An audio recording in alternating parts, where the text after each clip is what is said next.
Olá pessoal, tudo bem com vocês? Projeto Leis Essenciais. Hoje nós vamos enfrentar o mandado de junção.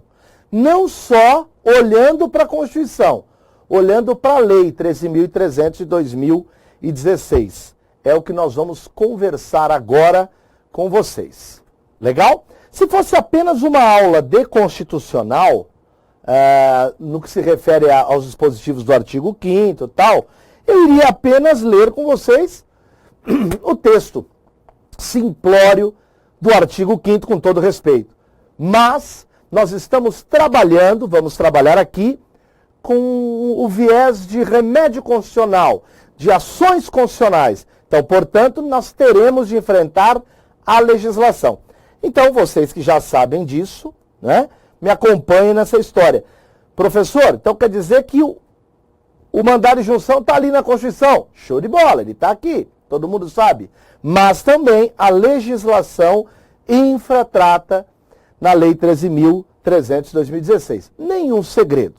Bom, eu começo pelo começo, mostrando o dispositivo. Não adianta eu falar para vocês que a Lei 13.300 disciplinou o processo, julgamento do mandado de junção individual ou coletivo, tal. Mas a pessoa não sabe nem por onde começar, então vamos lá.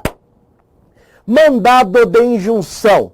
Sempre que a falta de norma regulamentadora torne inviável o exercício dos direitos e liberdades e de prerrogativas inerentes à nacionalidade, soberania e à cidadania. Eu já começo fazendo uma seguinte pergunta para vocês. Você já foi até a lei para dar uma olhada? Não? Não. Então hoje nós vamos, pode ficar tranquilo. Mas eu gostaria de fazer uma observação. Vem para cá. Do que você acha que nós estamos falando? Veja, eu tenho um dispositivo na Constituição, aliás, em vários momentos eu tenho isso na Constituição, tal direito será exercido nos termos da lei. Tá aí. Cadê a lei? É aí que entra o mandado de injunção, para curar, para resolver um problema de falta de norma regulamentadora.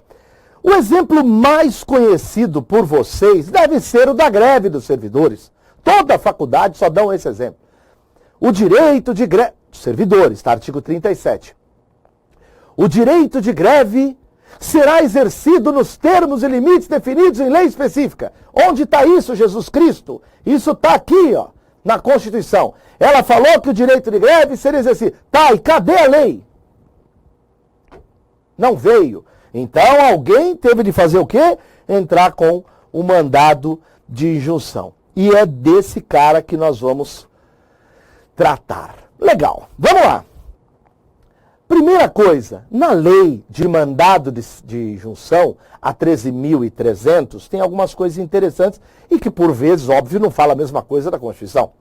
Essa lei disciplina o processo e julgamento do mandado de junção individual e coletivo. Já começa com uma diferença, né? Você já reparou que é possível se falar em mandado de injunção coletivo. Antigamente, quando eu dava aula antes de 2016, eu falava que aplicava-se o mandado de injunção, porque na Constituição não tem o mandado de segurança? Tem ou não tem? Tem. E não tem o mandado de segurança individual? Tem ou não tem? Tem. E não tem o mandado de segurança coletiva? Tem ou não tem? Tem. Só que antigamente você tinha o mandado de injunção, mas não tinha o coletivo. Então o que a gente fazia? Usava o mandado de segurança coletiva meio que como parâmetro. Hoje não, você tem uma lei que já diz claramente que cabe mandado de injunção coletivo. Legal, bacana. Conceder-se-á mandado de injunção sempre que a falta... Veja, ai professor, você está lendo, a Constituição já disse isso. Ah é? Ela disse total ou parcial? Não, vamos ver. Você gosta de falar que o professor é repetitivo? Aqui, ó, cadê? Vê se fala aí, ó, falta de norma. Então presta atenção, ok? Vamos lá? O senhor não sabia que tinha bronca online? Tem. Conceder-se-á mandado de junção sempre que a falta total ou parcial de norma regulamentadora torne viáveis direitos e liberdades constitucionais, a prerrogativa inerente à nacionalidade, soberania e cidadania. Ou a própria lei define coisas. Quem define coisas é doutrina. Quando uma lei define coisas, irmão, você tem de saber. Prefira sempre uma definição legal à doutrinária. Cuidado com isso. Vai que a prova pergunta, o que é considerado parcial? Não importa o livro que você leu. Parcial é a regulamentação quando forem insuficientes as normas editadas pelo órgão legislador competente. Show de bola, toca o barco. Professor, posso então fazer uma pergunta? Pode. Quando é que esse cara apareceu? Em 1988. O remédio jurídico em questão, assim como o mandado de segurança coletivo, o habeas data, veio lá em 1988, com a Constituição Cidadã. Professor, por que o professor Lenza diz que ela é uma norma, ele ataca, né, normas de eficácia limitada? Por quê? Bom, para isso você tem que entender um pouco de eficácia de normas. Vamos entender um pouco de como que funciona essa omissão? Eu não sei se você lembra disso, não sei se você lembra dessa aula, essa classificação famosa de José Afonso da Silva, que ele falava que uma norma pode ter eficácia plena, limitada ou contida. De forma rápida, en passant, eu poderia dizer a vocês que quando uma Constituição tem um dispositivo aqui já autoexecutável, por isso que é importante estudar as classificações dos americanos, dos italianos, porque se você, Pontes de Miranda, você deve estar louco. Nem José Afonso eu lembro. Então, mas se você aprendesse que a classificação é aquilo que é autoexecutável, não precisa de legislação, aquilo que é bastante em si, Pontes de Miranda, então eu vou, mesmo sem recorrer à decoreba, eu vou entender que todas as normas possuem eficácia, o que vai variar é grau. E quando uma norma ela é bastante em si, quando uma norma é autoexecutável, ela é plena. Eu não preciso de nenhum complemento abaixo dela. Mas por vezes fala, o direito de greve será exercido nos termos. Cadê a legislação? Então eu estou diante de uma norma de eficácia limitada. Show de bola. Professor, posso fazer uma outra pergunta? É verdade que a norma, quando ela é limitada, ela pode ser de dois tipos? Mas você quer mesmo saber isso agora? Quero. Tá bom. Então, a norma de eficácia limitada, a aplicabilidade dela é o quê? Imediata? Não, é mediata. Ela é mediata e reduzida. Ela pode ser de duas ordens. Ou ela vai ser declaratória de princípio institutivo, quando ela está falando assim, a lei estruturará um órgão da Justiça do Trabalho. É princípio institutivo organizativo. Não falou em criação e estruturação de órgãos? Pode ter certeza. Se ela for limitada e não for de princípio institutivo, ela vai ser o quê? Princípio programático. O que é princípio programático? Fins a serem atingidos e tal, salário mínimo, vai acontecer isso e aquilo outro. Professor, por que a nossa Constituição é recheada de normas programáticas? Você que está assistindo, por quê? Porque você está diante de uma Constituição, quanto aos fins, classificada como o quê? Como dirigente. Aquelas que o texto extenso, analíticas, como é o nosso, além de estabelecer garantias individuais, preocupam-se também com fixar programas, diretrizes.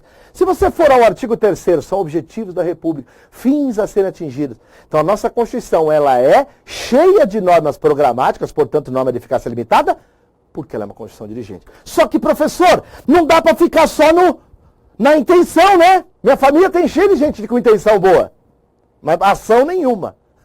Meus amigos também. Ok, então, o que a gente está diante? Quando a gente fala em mandado de junção, a gente lembra de quê? Omissão. Mandado de junção? Omissão. Na verdade, é uma doença que se chama síndrome de inefetividade de normas constitucionais. É verdade. É assim que a doutrina chama. E para curar isso, entra o mandado de junção. No momento em que a Constituição entrou em vigor, ou diante de novos valores e tal, ela não veio uma legislação, algo que precise de um ato normativo integrativo. E não vem. Como é que o cara vai fazer greve se não tem lei de greve? Professor, eu entendi. Professor, só tem um probleminha, o quê? Eu lembrei de outra coisa. O que você lembrou, meu filho? Eu lembrei de ADIM por omissão. Mas você não quer que eu faça um comparativo agora? Quero. Então, na verdade, você não está errado. Omissão pode ser curada tanto por uma ADIM por omissão, como por um mandado de injunção. Está certíssimo. Por favor, eu peguei um quadro aqui já pronto, do jeito que eu tirei a foto, eu mandei colocar aqui, tá? De um livro de nível altíssimo, que é o Daniel Morim, né, Neves, da GEM, de Ações Constitucionais. Então, olha um quadro que não é o primeiro autor que eu vejo fazendo esse quadro, mas, na minha opinião, foi o mais direto, claro e rápido que eu vi. Então, eu vou aumentando aqui para vocês darem uma olhada, ó. Repara uma coisa. Eu vou falando aqui, vou grifando, não tem problema não. Olha aqui, ó. Aqui está a de impromissão. E aqui está o mandado de junção. O que nós estamos estudando? Mandado de junção. Nós estamos estudando mandado de junção. O mandado de junção, ó, professor, Vai lendo, isso mesmo, não precisa ter galho nenhum não. Ó, o mandado de junção é um processo subjetivo. Gente, se é um processo subjetivo, ele não é um processo objetivo. Quem que é um processo objetivo? É a de impromissão. Entendi. Então, ó, dá uma olhada. Pela primeira vez, o pessoal vai entender que processo objetivo é mandado de junção. Ação direta por omissão é um processo objetivo. Aqui é subjetivo. Aqui é voltado para quê? Para tutela da norma. É uma de impromissão. E no mandado de junção? É a tutela do direito material. É o cara que não tem direito à greve. Entendi. Aqui, somente omissão que viola direitos e liberdades constitucionais inerentes à nacionalidade, soberania e cidadania, é o que diz o mandado de junção.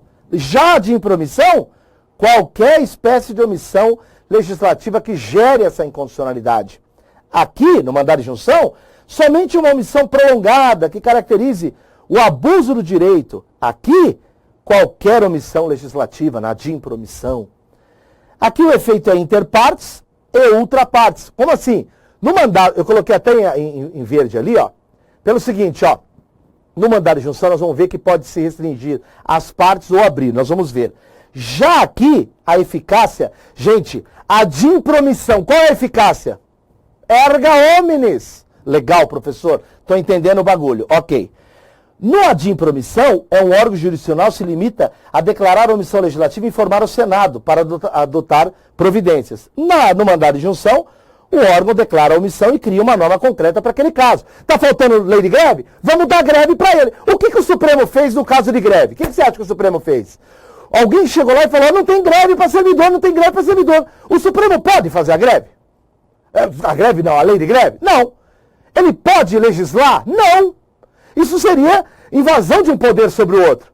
O que o Supremo fez? Mandou aplicar a lei de greve dos trabalhadores urbanos e rurais aos servidores. Isso nós vamos falar daqui a pouco, é efeito. Efeito concretista ou não concretista. Nossa, professor, o senhor nunca fez isso numa aula de mandado de junção. Isso não é uma aula de mandado de junção simples. É uma aula de mandado de junção com viés de ação constitucional. Então o bicho pega e a culpa não é minha. Finalizando. Qualquer sujeito pode ser legitimado aqui no mandado de junção. E a competência originária dos tribunais ou de primeiro grau. Já na de impromissão, quem é legitimado para de impromissão? Qualquer pessoa? Não, são só aqueles que estão onde? No artigo 103. E a competência é do STF. Professor, você pode mostrar o artigo depois? Posso sim, posso mostrar. Aqui, ó. Esse é o artigo 103. Esses caras podem a de impromissão. Aliás, eles podem a DIN, podem a DECOM. Isso não é para tão largo quanto a mandado de junção. Professor, eu entendi perfeitamente. Professor, o senhor só colocou um quadro muito pequeno ali para nós. Não é que eu esqueci de colocar para vocês verem. Não tem problema não, ninguém vai morrer por isso. Agora, vem para cá. Agora que nós aprendemos a importância, diante do que nós estamos, trata-se de uma norma de eficácia, a diferença de ADIM e de impromissão, eu quero citar algum caso tão famoso quanto esse, de lei de greve. Porque vai que cai na sua prova. Qual é o caso mais famoso hoje? Olha, gente, sem dúvida, é esse aqui. Artigo 40, aposentadoria do regime próprio. Vamos fazer o seguinte? Finge que você é um ministro. Olha como é fácil, olha como é fácil ser ministro. Na greve, tinha lei de greve para servidor? Não. Pediram isso? Tinha. Coube mandado de junção? Coube. E o que o Supremo fez? Ele pode falar, legislativo, faz a lei aí. Não pode, não é pastelaria, não pode. Então o que ele fez? Ele tentou esperar, porque vocês vão ver que várias vezes teorias estiveram em vigor no Supremo. Às vezes teoria que só comunicava, olha, vocês estão embora, vocês não estão fazendo a lei. Adianta alguma coisa? E o que o Supremo fez? Mandou aplicar a lei de greve dos trabalhadores urbanos e rurais aos servidores. Agora vamos lá, finge que você é o ministro agora. De novo apareceu o mandado de junção. O que você faz? Olha o que diz o artigo 40, parágrafo 4º. É proibido adotar requisitos ou critérios diferenciados para a concessão de aposentadoria para o regime próprio. Ou seja, não pode ter diferença. Legal. Ressalvados. Então é uma ressalva. Nos termos de leis complementares. Quem vai dizer isso são as leis complementares. Gente, olha para mim, vocês acham que não tem de ter diferença para servidores, pessoas com deficiência, atividade de risco? Então o que está dizendo o artigo? Não pode ter requisito diferenciado, salvo se a pessoa for diferenciada, meu Deus do céu. Só que aí eu pergunto para vocês o que aconteceu, chuta. o policial chegou, o policial civil do Estado de São Paulo, e falou, viu, eu tenho uma condição de periculosidade e salubridade. Sabe o que falaram para ele? Não tem lei. Não veio lei nenhuma ainda. E aí, nós não vamos dar aposentadoria para ele, especial? Então, esse é o precedente que eu não vou ficar lendo para vocês, porque eu já dei a aula sobre isso. O que a ministra falou? Mandado de junção, aplicando a teoria ao que você está aprendendo. Mandado de junção conhecido. Primeiro é conhecer. Está formalmente em ordem? E concedido para comunicar a mora à autoridade competente e determinar a aplicação no que couber do artigo 57 da lei dos privados, né? De quem está no regime geral. Ah, professor, agora que eu entendi a sua brincadeira, finja que você é ministro. Aplique o que você aprendeu lá para a greve e eles fizeram aqui. E, aliás, neste caso, para que não haja dúvida na celeuma, o Supremo ainda mandou, olha que bonito, fazer uma súmula vinculante. Olha que delícia. Aplica ao servidor público no que couber as regras do regime geral sobre aposentadoria especial. Ele está mandando aplicar as regras do regime geral ao servidor. Até que venha a lei complementar. Por quê? Porque o legislativo está em mora em fazer algo. Professor, que delícia. Agora eu estou aprendendo isso. Vamos lá. Faltam alguns minutinhos. Quem tem legitimidade ativa? Caramba, a lei. Enfrentar a lei e o dispositivo constitucional é muito diferente. Claro que é. Quem tem legitimidade ativa? Pessoas naturais ou jurídicas, né, que tenham esses direitos, que estejam em falta aí justamente as prerrogativas inerentes à nacionalidade, soberania, legal. A lei de mandado de junção, ela amplia os legitimados para promover o mandado de junção coletivo. Isso se compararmos com a lei do mandado de segurança, vocês vão ver. Por quê? Ele vai por quem aqui, galera? Quem é legitimado aqui? O MP e a Defensoria. O MP e a Defensoria. Nós vamos ver já. Legitimidade passiva. Por favor, não decore. Quem você acha que é uma legitimidade passiva? Olha para mim. Não é a falta de norma? Então quem que está do outro lado? Quem tem de fazer a norma. Vocês têm de parar de achar que direito é uma decoreba. É gostoso, é uma logicidade. Eu estou entrando com um remédio para alguém que falta... Então quem que vai fazer? Quem falta fazer a norma? Ele pode ser impetrado contra o poder ou órgão ou autoridade com atribuição para editar a norma. No caso de norma de iniciativa reservada, por exemplo, em relação ao presidente, eu coloquei o artigo 61 para vocês, tem coisa que é só dele. O mandado de junção, ele deve ser impetrado em face do titular da referida iniciativa reservada, porque é ele que vai deflagrar, dar início ao processo legislativo. Não podendo o Congresso atuar sem a sua provocação. Legal, sob pena de inconstitucionalidade do eventual ato normativo. Show de bola, professor, eu entendi. Professor, você pode ler a lei sobre isso? Claro que posso. São legitimados para o mandado de junção, como impetrantes, quem impetra? Pessoas naturais ou jurídicas que se afirmam titulares dos direitos, liberdades ou de prerrogativas. Nenhuma novidade. E impetrado, o poder ou órgão ou autoridade. Professor, estou adorando que o senhor tem maneira de repetir as coisas. Que bom. Quem pode impetrar mandado de segurança coletivo? Quer dizer, mandado de junção coletivo. Cuidado, gente, ó. Olha quem está no número 1 aí, ó. O MP, que não está lá no MS, vocês vão ver. Partido político, representação legal, organização sindical. Olha quem aparece lá no número 4. Defensoria Pública. Cuidado que esses caras podem ser cobrados. Eles estão na lei do mandado de junção. Beleza, professor. A petição inicial, além dos requisitos normais, vai indicar o órgão impetrado, a pessoa jurídica que integra, né, aquela que está vinculada. Aqui eu coloquei os artigos que foram citados da lei de iniciativa reservada. Agora eu chego no grande finale. Qual o efeito? Como assim, qual o efeito? Fala para mim, você é o STF. Qual é a posição adotada? Por muito tempo, a posição adotada no mandado de junção era não concretista, ou seja, basicamente se limitava a dizer, olha, poder, vocês estão em mora para fazer a lei, adianta alguma coisa? Não, né, galera? Então, hoje a gente fala em posição concretista e aí nós vamos discutir entre direta ou indireto, direto ou indireto. Vem para cá. Cuidado, pessoal. Para e pensa comigo, ó. Para e pensa comigo. O que aconteceu na lei de greve? Foi só um limitar-se, ó, vocês estão em mora? Não. Ele concretizou o direito. Então qual foi a posição adotada? Não concretista? Não. Foi a posição concretista. Olha o que diz isso aqui, ó.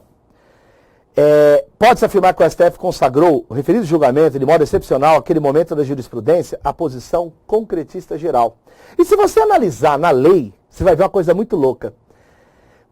Para o autor, os que estiveram na mesma situação, então, portanto, né, a lei fala o seguinte, ela pode ser geral ou não. No artigo 9º, fala assim, ó, a decisão terá eficácia subjetiva limitada às partes e produzirá efeitos até o advento da norma. Olha que interessante. Professor, então, o efeito é só para quem entrou com mandado de junção, certo? Mas olha o que diz o parágrafo 1º. Poderá ser conferida a eficácia ultra partes, erga omnes, à decisão, quando isso for inerente ou indispensável ao exercício do direito, da liberdade ou da prerrogativa objeto da impetração. Então, olha que interessante, foi o caso da greve. A greve não ficou só para aquele que entrou e falou que estava faltando greve para aquele servidor. Você concorda comigo que isso é inerente, é indispensável ao exercício de um direito, lato sensu? Então foi para todo mundo. Nossa, professor, agora eu estou entendendo. Para você que deve estar falando, mas a minha prova. Você só pergunta de prova, né? Então dá. Procurador do Estado no Rio Grande do Sul. Veja o que caiu sobre a posição do Supremo. Já faz tempo essa questão. Ó. Inicialmente adotou a corrente não concretista, equiparando sua finalidade a de impromissão, transitando em 2007 para o quê? Por uma corrente concretista com efeitos gerais. Olha para delegado, agora, em 2018, né, já um tempinho aí, mas está perto. A partir dos julgamentos do mandado de injunção coletivo, em 2007, o STF alterou seu entendimento acerca da abrangência dos efeitos. Corresponde a essa mudança, aí veio a alternativa. O Supremo Tribunal passou a aplicar, no entendimento da maioria dos ministros, a teoria concretista, afirmando a competência do Judiciário para regulamentar, no caso concreto, a falta de norma regulamentadora. Professor, eu não estou acreditando que eu estou aprendendo. Eu deixei, inclusive, do livro de 2019 do professor Lenza, onde ele fala, o legislador, pelo que nós analisamos e conversamos, ele adotou pela concretista intermediária, individual e tal. Legal? Na verdade, tem autor que utiliza o seguinte, que ela pode ser concretista direto ou indireto, mas isso são provas mais pesadas. Não precisa sofrer também, viu? Quando se fala em indireto, o STF dá um prazo para um órgão, e se o órgão não fizer nada, o Supremo resolve, entendeu? Isso seria o quê? Isso aqui, ó. Direto e indireto. Quando ele falaria em efeito concretista direto, o Supremo já resolveria o caso diretamente. Se você analisar o artigo 8º, olha o que ele fala, que delícia de artigo, ó. Reconhecida a mora, olha isso, ó. O Supremo analisou que realmente falta legislação para aquilo. 1. Determina o prazo para que seja impetrado ou promova a edição de norma. Estabelecer condições para que se dará o exercício dos direitos e das liberdades, caso não seja suprida num prazo determinado. E será dispensada a determinação a que se refere ao número 1, se comprovar o impetrado deixou de atender, mandado de junção, um prazo. Ou seja, o Supremo deu um prazo para fazer a lei. Não fizeram, ele dá o direito. Olha que legal. Isso, para a verdade, não adianta nada ter o direito na Constituição e o legislador não legisla. É para isso que serve o mandado de junção. Para a doença da omissão em legislar. Claro que a gente não pensa que o nosso legislador só legisla para interesse próprio. Claro que não. O senhor ficou um vídeo longo, O senhor não vai cortar? Não, não vou não. É só para ver se a pessoa gosta de ver até o final. Se eu quisesse fazer alguma coisa comercial, eu faria em 5 minutos, estilo Whindersson Nunes. Isso é só para quem tem mais nível para ir até o final. Tomara que você tenha. Se você está me ouvindo, você teve. Escreve aí no comentário, eu assisti até o final, desgrama. Então vamos ver. Pelo amor de Deus, aqui não pode passar um vídeo de 5 minutos, o cara já me enche o saco. Desculpa, me enche a paciência. Me torna os pacovar. Vai que cai na sua pergunta. Aplica-se a lei de mandado de junção às normas do mandado de segurança? Sim. O artigo 14 fala, aplica-se subsidiariamente ao mandado de junção as normas do mandado de segurança disciplinado na Lei 12.016 de 2009. Legal? E, finito por aqui, eu espero que tenha sido útil, deixa eu ver se já passei bastante, legal? É isso mesmo, tá? Vocês já tiveram uma noção muito boa. Ou é melhor eu já falar da competência em mais 3 minutos? Já fala da competência. Vai, vamos ver, vamos morrer de mandado de junção, então. Gente, já é a quinta vez que eu falo isso, olha para mim. Quem que você acha, eu diria que eu vou ler algumas coisas aqui, mas só com esse quadro aqui, ó, a pessoa responde. Pensa comigo. Quando que o mandado de junção seria ele julgado pelo STF? Não, pensa. Quando é cachorro grande envolvido. Quando a elaboração da norma for atribuição de quem? De cachorro grande.